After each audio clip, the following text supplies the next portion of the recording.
Hi, it's Jared O'D here from Dynamis.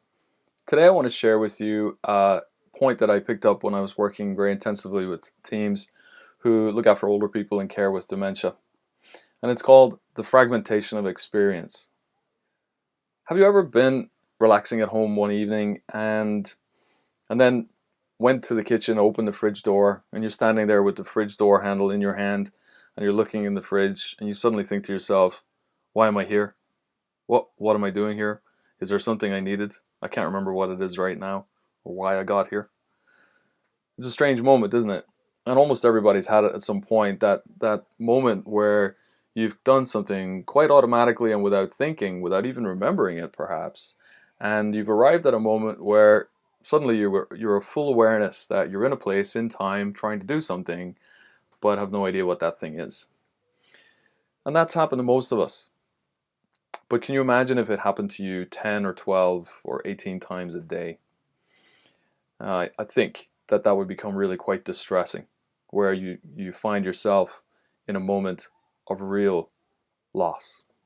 Lost for a reason for why you're there, lost for a purpose at that moment. And I think it's really important that we take this into account. That sort of thing is happening to somebody with dementia, perhaps many times a day. And it can be very, very distressing for them. And we call it the fragmentation of experience. One way to think about it is that for you or I, most people, we have a timeline in our day. It starts with getting out of bed or waking up and then getting out of bed. And it progresses through breakfast and then working and then traveling to somewhere and having lunch and then coming home and meeting people and so on like that. And it progresses in a direct timeline. Everything happens in sequence.